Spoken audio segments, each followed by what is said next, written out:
Bon matin tout le monde, jour 7. Après une bonne journée de repos, j'ai plus de douleur nulle part. Mes jambes semblent en pleine forme. Mais il fait un peu fret. Il fait peut-être 0 avec un petit vent tannant. Mais il annonce de se réchauffer durant la journée. Fait que c'est déjà ça. Fait que aujourd'hui, 20 km, c'est Blue Mountain Shelter que je vise. 20 km, 700 mètres de dénivelé. Ça va être une bonne journée quand même, mais je me suis mis à reposer. Fait que là-dessus, direction nord.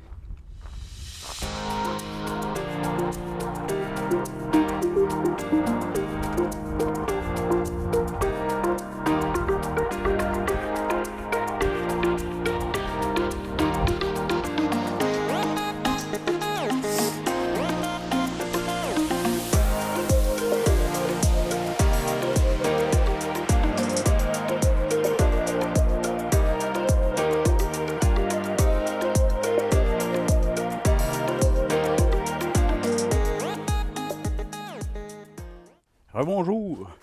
J'essaie de le prendre en vidéo ou en photo, puis c'est sûr qu'avec la caméra, c'est dur à voir, là. Mais la plupart du temps, on ne monte pas sur les cimes des montagnes ou des monts. On marche en flanc de montagne. Fait que ce qui fait en sorte que si tu mets ton pied pas à la bonne place, tu sais, tu meurs pas, là, mais tu prends une coupe de mètres de débarque. C'est sûr que tu peux te faire mal, mais il faut quand même faire attention, là. Il y a des places un peu sketchy, mais sinon, c'est ça. Beaucoup en flanc de montagne. D'un autre côté, c'est une bonne chose parce que tu n'es pas obligé de monter jusqu'en haut. Ouais, hier, au restaurant, on est allé manger du Mexicain. Meilleur Mexicain que j'ai mangé de ma vie. C'était écœurant. C'était par des Mexicains, là. C'était pas... non, c'était vraiment bon. C'était écœurant. C'est bien manger quand t'es pas sur le sentier. C'est sûr que c'est quelque chose qui est plaisant parce que tu manges tellement la même affaire, tu manges pas assez. C'est dur de manger beaucoup de calories. Mais fait que quand tu peux, ben, t'en profites. Puis comme un gars du refuge disait, lui recommandait là, à propos, mettons, des journées de pause. Depuis 2 jours, j'étais avec une personne qui a déjà fait le sentier l'année passée. Il l'a pas terminé, mais il a quand même fait une bonne distance. Puis il y a quelqu'un du groupe qui a posé une question. C'était à propos des Zero, les journées de repos. C'est quoi la règle exactement? Il y en a qui disent aux semaines, aux 2 semaines. Il y en a qui n'en prennent pas. Veux pas, là, ça prend quand même des journées de repos, là. Surtout au début. Puis lui, son truc, c'était exactement ça. Lui, il disait, tant que tu n'as pas passé les Smokies, tu as plusieurs auberges, tu as plusieurs places où tu peux dormir pour pas trop cher. Tu sais, tu marches, tu donnes le temps à ton corps de s'adapter, s'ajuster. Passer les Smokies en Virginie et tout, c'est beaucoup plus plat. Fait que c'est facile de faire plus de millage, de pas arrêter. Mais de s'arrêter puis de se reposer, c'est vraiment important. Fait que lui, le truc qu'il me donnait, si vous entendez, là, il y a plein d'écureuils autour. Ils se promènent dans les feuilles. Mais le truc, c'est ça. C'est juste de... Quand tu le files, il faut prendre une journée de repos. Hésite pas. Tu sais, 40$ un bunk, là. Ben en fait, 80 parce que, mettons que tu restes là 2 jours, là. Ou des fois, tu peux juste faire, mettons, une petite journée, 3-4 km pour te rendre au parking. Eux autres viennent te chercher. Puis là, après ça, tu dors là-bas. Tu recommences. Tu sais, c'est quasiment une journée de repos. Fait qu'en tout cas, c'était le truc qu'il donnait. Fait que sur ça, on continue. Rebonjour. J'aimerais revenir sur une information à propos du... quand on descend Blood Mountain, puis on arrive à Neil Gap, c'est quelque chose qui peut être intéressant parce que c'est pas indiqué dans l'application Far Out. Dans le magasin Crossing Mountain, je pense son nom, quand tu rentres dans l'intérieur du magasin, il offre des bunks. Tu sais, comme nous, on a passé, puis c'était pas beau, il ventait, il faisait froid. C'était humide, mais froid, tu sais, c'était pas agréable. Mais ils ont une place limitée, puis ils se remplissent vite. Tu peux pas réserver d'avance. C'est premier arrivé, premier servi. Fait que nous, vu qu'on était quand même assez proches, on a pu réserver une place. Fait que c'est pour ça que c'est important pour vous autres, si jamais vous voulez arrêter, ben sachez-le parce que c'est pas indiqué. Vous pouvez commander un bunk, réserver un bunk à vous, et ça peut vous sauver d'une nuit froide. Quand je suis allé au refuge, dans le fond, Green Dragon, j'étais avec Steve. J'étais avec quelqu'un d'autre. On était deux. Ça faisait une couple de jours qu'on se suivait. Puis, mais lui, au lieu de prendre un 0 hier, lui, il a fait un slack pack. Fait qu'il a laissé son backpack avec tout son kit pour dormir, sa tente, son sleeping bag et tout, au refuge. Puis il a marché, je pense, c'est 23 km avec de l'eau, des collations. Puis les personnes du refuge sont allées le rechercher à la sortie. Fait que ça peut être une autre option qui est vraiment intéressante, là. Quand tu as mal aux jambes, ben, tu veux que ça soit facile. Tu sais, le service est gratuit, mais tu sais, si tu dors là-bas, mettons, le matin et le soir, là, fait que c'est quelque chose qui peut être intéressant quand même. Fait que, une autre option possible, mais là, ce qui fait en sorte que c'est que là, Steve, lui, a pris une journée d'avance sur moi, là. Fait que, je sais pas si je vais être capable d'aller le rejoindre, mais en tout cas, il y en a plusieurs qui c'est comme ça. Tu sais, quand tu prends des journées de repos, c'est sûr que ça change. Mais par contre, ce que j'ai appris jusqu'à date, c'est que, tu sais, les autres en ont besoin aussi, ils vont en prendre. Comme j'ai commencé, j'avais vu une fille avec son chien. Là, elle est avec son chien, malheureusement. Mais elle est genre au moins 2 jours et demi d'avance sur moi. Par contre, elle arrête pendant 4 jours, 3 jours.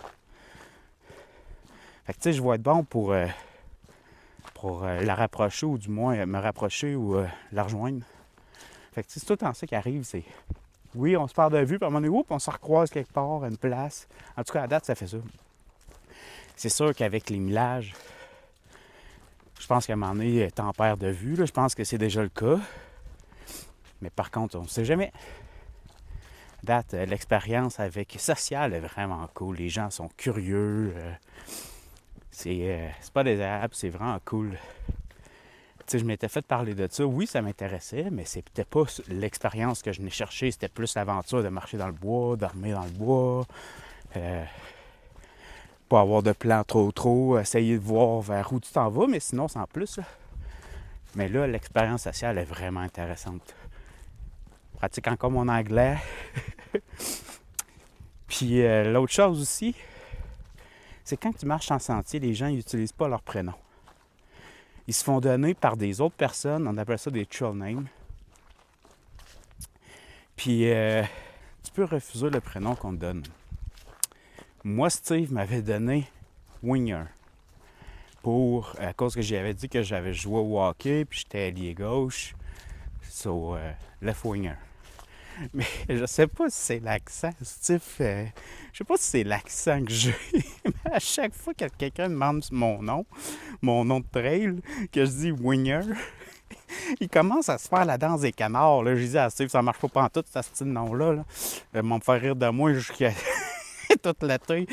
On va essayer de changer de nom. Puis la jeune fille qui était avec son chien, elle s'appelle Zelda. Son chien, c'est Link. Elle m'a proposé shorts. Parce que même s'il fait genre -1, -2, ben je suis tout le temps en short. Puis c'est comme, je trouve que ça me fait bien. Parce que c'est vrai qu'il n'y en a pas beaucoup en short. Puis je suis tout le temps en short. Fait que peut-être que lui, je le prendrais. Mais Winger, là, 2 en ligne, là. Je leur dis mon nom de trail, puis ils commencent à me faire la danse des canards. Là. Hey, lâche-moi ça, là. En tout cas, fait qu'au moins, tu peux choisir ton surnom. Puis c'est quelque chose qui va te suivre, qui peut te suivre là, tout le long de la trail. Puis quand que le monde te dise ton nom, c'est même pas je m'appelle Michael, non, c'est je m'appelle Shorts. C'est ça. Continue direction nord.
Bonjour tout le monde.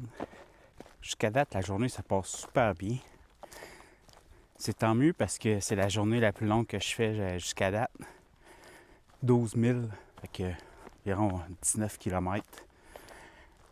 Fait que il y a juste la dernière montée là, qui... Mais après ça, tu sais, la trail est super belle, il n'y a pas d'enrochement, pas d'escalier, de step, il n'y a rien de ça. Là. C'est juste un beau chemin. Fait que c'est ça. Je voulais aussi vous parler de quelque chose durant mon séjour, durant mon aventure. Je vais essayer de faire des vidéos des fois sur l'équipement que j'utilise, les applications que j'utilise, comment je les utilise. Je sais pas si ça peut aider quelqu'un, mais les vêtements que j'ai, comment que ça fonctionne, les couches et tout.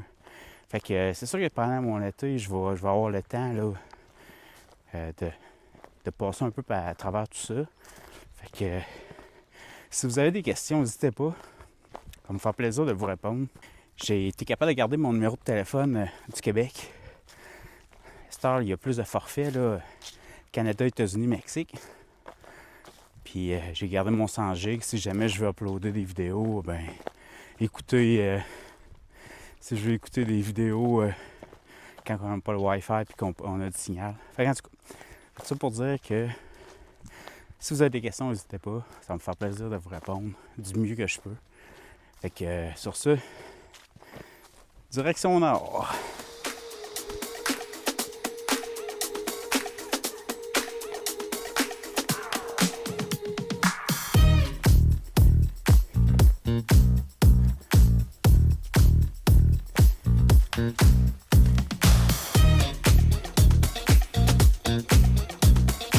Bonjour! J'ai environ 13 km de fait. Ça va bien. Le sentier est vraiment beau. Pas difficile. Je voulais parler de quelque chose d'autre. Je voulais parler je sais pas si c'est un service, mais on appelle ça les Ridge Runners.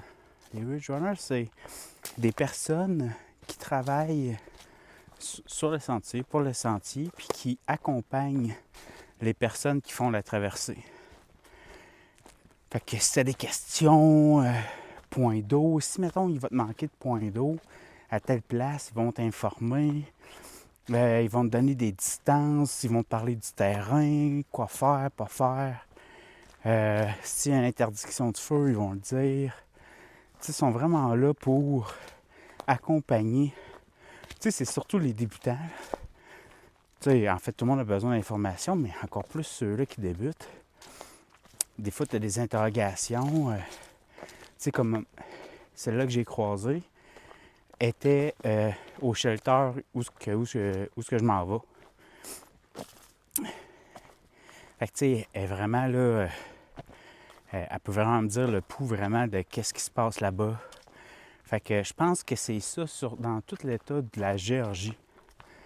Je pense pas qu'il y a ça partout là, sur le sentier, mais dans l'état de la Géorgie, là, je pense qu'à tous les jours, là, j'en ai vu un ou une. C'est toujours pratique. Tu sais, des fois, tu as des inquiétudes, tu as entendu parler de quelque chose, les ours. Là où j'ai resté durant 2 nuits, Donna, elle me disait que c'est la saison où les ours noirs se réveillent. Puis ils doivent avoir faim un peu, hein. Puis encore là, c'est pas nous autres, c'est pas les humains qui cherchent, là. Mais c'est ton sac de bouffe. Puis encore là, en Géorgie, c'est bien parce que en Géorgie, tu as des boîtes anti-ours. Ça, c'est cool. Mais aussitôt que tu arrives en Caroline du Nord, t'en as plus de ça. Faut que tu accroches ton sac dans un arbre, d'une branche. Puis c'est là que ça peut être dangereux. Tu sais, si t'es pas habitué, si le tien il est pas bon, si l'ours a accès, ben ça peut être embêtant, là. Tu sais, partir, là, qui mange toutes tes provisions. Fait que c'est sûr que c'est des informations importantes qu'il peut nous dire. Fait que c'est ça. On continue.